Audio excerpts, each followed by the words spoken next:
Bapak Ibu, para kadang kinasih simbah-simbah lan adik-adik, para rama suster bruder berkah dalem Gusti, sugeng rawuh wonten ing PDSK channel menika. Kados pundi kabar panjenengan? Mugi-mugi bagas kasarasan kesehatan kawilujengan tansah mengku kula panjenengan sami anggenipun nglampahi gesang ing dinten menika. Lan mugi-mugi lumantar panglimbang basa Jawi waosan Injil kula panjenengan sansaya saged gayuh iman kapitadosan ingkang leres lan mantep. Langkung-langkung anggenipun kula panjenengan bangun paguyuban komunitas ingkang begja rahayu. Salah setunggal ingkang dados daya tarik anggenipun bangun paguyuban menika bab pangan. Kumpul ra kumpul sing penting mangan.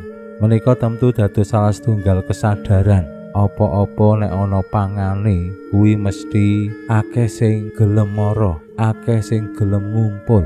Ning nek le kumpul kuwi ra ana panganane kadangkala ya terus aras-arasen. Menapa malih anggone kumpul kuwi temane topike ora menarik. Wonten ing panganan menika ya dadi kebutuhane awake dhewe. Menapa malih yen panganane kuwi enak, panganane kuwi jarang dipangan saben dina.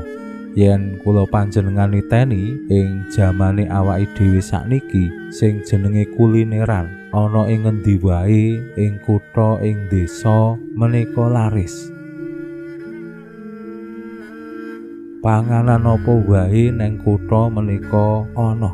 Lan ya ana sing tuku, padahal ya saben dina bakul-bakul menika dodolan. Wonten ing sacaket gereja Jetis menika Tugu Jogja. Nah, sakiwa tengen Tugu Jogja menika kuatah banget kulineran. Yen dalu pasar Keranggan menika dadi pusat kuliner. Saka kuliner sing panganan desa ngasih panganan kutha kuwi ana. Ing sakiwa tengen Tugu Jogja, bocah-bocah nom do kumpul merga salah setunggalipun nggih kuliner lan ngopi. Sanesipun yen kula panjenengan akeni wonten warung-warung ing pelosok-pelosok kuwi ya do digoleki. Mergane apa mbuh merga viral, mbuh merga panganane sing enak, mbuh merga pelayanane, mbuh merga nggone lan sak panunggalane. Ning tetep magayutan kalian panganan. Wonten ing gereja kemawon kula panjenengan nggih sadar panganan menika nelasake anggaran sing paling gedhe. Mbuh kuwi nggo rapat, program pelayanan. Wonten ing lingkungan-lingkungan kemawon kula kinten nggih sami. Kathah ugi kula panjenengan niteni misa-misa ujug nyewu umpaminipun menika kathah sing do nderek. Mergane apa? Ana panganane.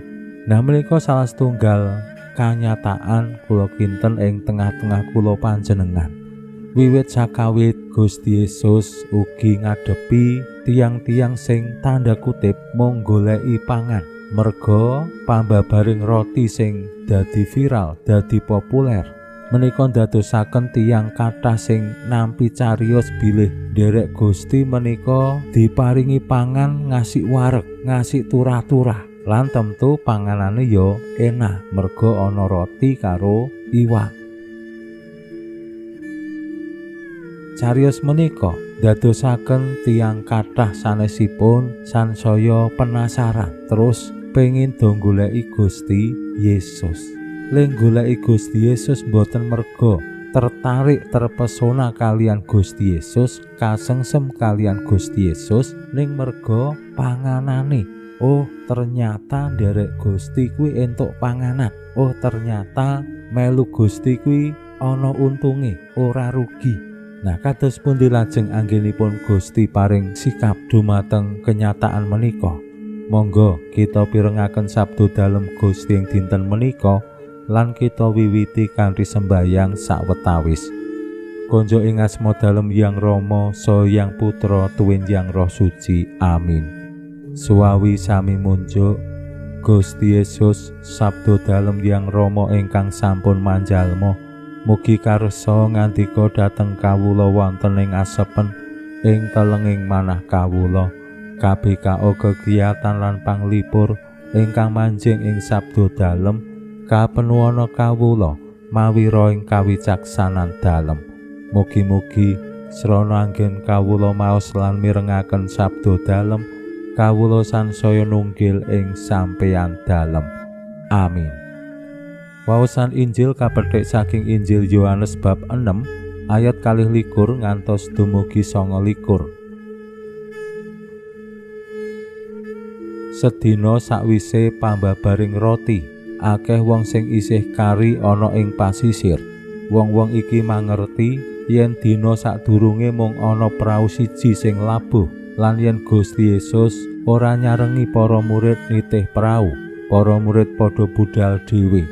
Nanging ana prau-prau liya sing nuli teka saka Tiberias lan labuh ing cedhak papane Gusti mbabarake roti sakwise memuji Pangeran. Rehne ngerti yen Gusti lan para murid wis ora ana ing kono, wong-wong banjur nunggang prau nuju menyang Kapernaum goleki Gusti Yesus.